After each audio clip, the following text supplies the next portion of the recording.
হে বিধাতা, শুনেছি প্রেম স্বর্গ থেকে আসে, আর স্বর্গের প্রেম কেন আমার নরক হয়ে গেছে? জবাব দাও, জবাব দাও। আমার মতো প্রেম তুমি আর কাউকে দিও না। ঘরে মদের বোতল রাখা, রুবেল মদ খাচ্ছে আর চিৎকার করে আবোল তাবোল বলছে। মদ খেতে খেতে একসময় অসুস্থ হয়ে ঘরের মেঝেতে লুটিয়ে পড়ল। মা দৌড়ে এসে দেখতে পেল রুবেল মেঝেতে পড়ে আছে। সঙ্গে সঙ্গে হাউমাউ করে চিৎকার করে শুরু করলো। বাড়ির সবাই দৌড়ে এলো এবং রুবেলকে ধরে হাসপাতালে নিয়ে গেল। আগের রিপোর্টগুলো ডক্টরকে দেখালো।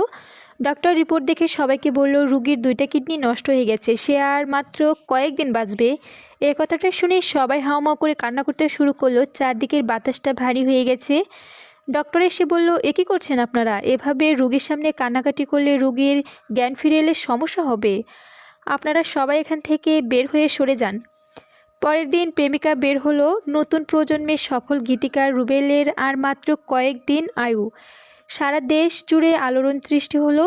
যারা রুবেলকে গানের ভক্ত তারা সবাই বলছে, আজ ভালো একটা গীতিকার ধীরে ধীরে শেষ হয়ে যাচ্ছে। অনেক ভক্ত দূর দূরান্ত থেকে রুবেলকে দেখতে এসেছে। গীতিকার, সুরকার, শিল্পীরা রুবেলকে দেখে কথা বলে যাচ্ছে। বাড়ির যেন এক শোকের ছায়া নেমে যাচ্ছে। চারিদিকে থেকে জোহরের আজান ভেসে আসছে। যারা যারা নামাজ পড়বে তারা মসজিদের দিকে যাচ্ছে। এমন সময় একটা মাইকে এলো, থামলো মিনতিদের বাড়ির গেটে। মিনতি লন্ডন থেকে সব কিছু বিক্রি করে চলে এসেছে বাড়িতে। মিনতি মাকে জড়িয়ে ধরে কান্না করতে শুরু করলো। মিনতির মাও কেঁদে দিল। আশেপাশে অনেকেই এসেছে মিনতিকে দেখতে। যে মিনতি আজ বাড়িতে আসবে মহা খুশি আর সুখ নিয়ে, সেই মিনতি আজ ফিরে এসেছে এক বুক যন্ত্রণা নিয়ে। পৃথিবীর বুকে দুঃখী মানুষদের মধ্যে মিনতিও আজ একজন। মিনতি রুমে এসে দরজাটা বন্ধ করে দিয়ে বিছানায় শুয়ে শুয়ে কাঁদছে আর ভাবছে, আমার জীবনটা এমন এলোমেলো হলো কেন? কি এমন দোষ করেছি আমি, যার জন্য আল্লাহ আমাকে এত বড় সাজা দিল? হঠাৎ করে মিনতির কানে ভেসে এলো ক্যাসেটের গান। ক্যাসেটটা চলছে, মিনতি এতক্ষণ খেয়াল করেনি, তাই গানটা মনোযোগ দিয়ে শুনছে। একদিন তোমার মনে পড়বেই, একটু আমায় নিয়ে ভাববেই, বুকে জমানো কিছু ব্যথা অশ্রু হয়ে ঝরবেই। ক্যাসেটের কাভারটা পরে দেখে বিছানায় উপর মিনতির চোখে পড়ল ক্যাসেটটার উপর। ক্যাসেটটার ডান হাত দিয়ে টান দিতে দেখতে পেল রুবেলের ছবি। একই রুবেলের ছবি বুকে নিয়ে ভিতরটা নাড়া দিয়ে উঠল। ক্যাসেটের গায়ে লেখা আছে, গীতকার এবং সুরকার এস.এম. রুবেল। রুবেল আজ গীতিকার হয়েছে ভাবতে দু চোখ অশ্রু ভিজে গেল। জোরে জোরে সানজিদা সানজিদা বলে ডাক দিল। সানজিদা ছুটে এলো। কি হয়েছে আপা? রুবেল গীতিকার হয়েছে? হুম, তোমাকে তো বলাই হয়নি। তুমি বিদেশ যাওয়ার কিছুদিন পর রুবেল ভাইয়ার প্রথম ক্যাসেট বের হলো। কিন্তু জানো আপা, প্রথম ক্যাসেটই গীতিকার এবং সুরকার হিসেবে ব্যাপক সারা জায়গায় বাংলাদেশ। তারপর থেকে বেশ কয়েকটা ক্যাসেট বের হয়েছে, সবগুলোই ক্যাসেট ভালো হয়েছে। মিনতি নীরবে সব কিছু শুনছে, কিন্তু কিছু বলছে না। কিন্তু জানো আপা, সেই রুবেল আজ মৃত্যুর শয্যায়। কথাটা শুনে মিনতির শরীরটা শিউরে উঠল আর চুপ থাকতে পারল না। এ কি বলছিস সানজিদা? হ্যাঁ আপা, সবই সত্যি। ক্যাসেট বের হওয়ার কিছুদিন পরে ঢাকা থেকে বাড়িতে এসেই শুনতে পাই তোমার বিয়ে হয়ে লন্ডনে চলে গেছো। তাই তোমার ছলনাময়ী মুখটা ভুলে থাকার জন্য বেছে নেয় নেশার বোতল। সারা দিন রাত নেশা করে 2টা কিডনি নষ্ট হয়ে গেছে। ডক্টর বলেছে আর মাত্র কয়েকদিন বাঁচবে। কথাগুলো শুনতে শুনতে মিনতি আর ঠিক থাকতে পারল না, মাথাটা ঘুরে মেঝেতে লুটিয়ে পড়ল। সানজিদা আপা আপা বলে ডাকছে, কোনো সারা শব্দ নেই। বুঝতে পারে জ্ঞানটা হারিয়ে ফেলেছে, তাই এক গ্লাস জল নিয়ে এসে মুখে ছিটালো এবং একটু পর চোখ ফেলে তাকালো।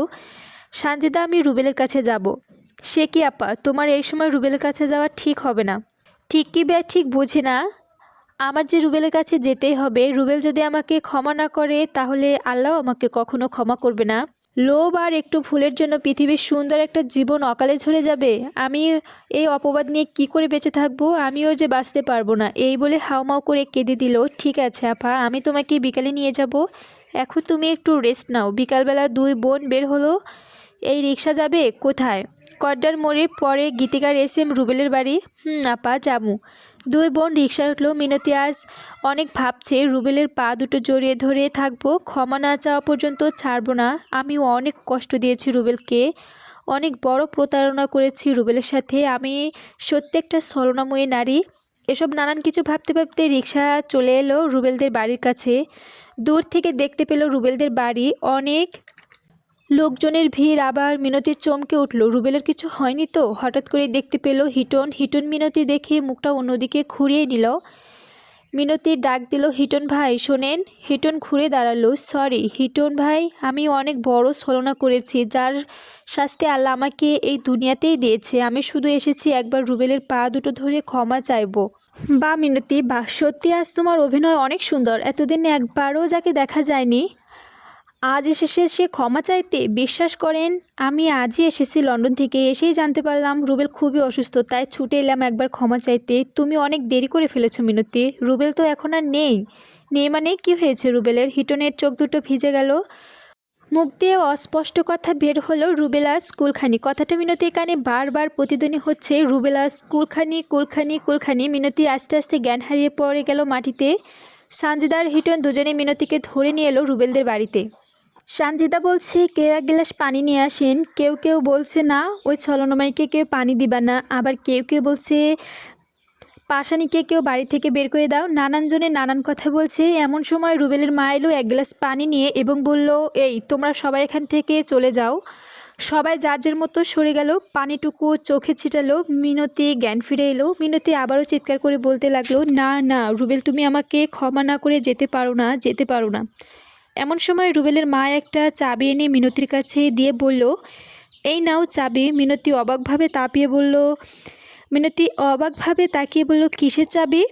এই চাবিটা রুবেল মৃত্যুর আগে আমার হাতে দিয়ে বলেছে, মা তোমার হাত দুটো ধরে শেষবারের মতো একটা অনুরোধ করছি। আমার বিশ্বাস মিনতি একদিন আমাদের বাড়িতে আসবে, আর যদি কোনো দিন আসে তাহলে তুমি ওর সাথে কোনো খারাপ আচরণ করবে না।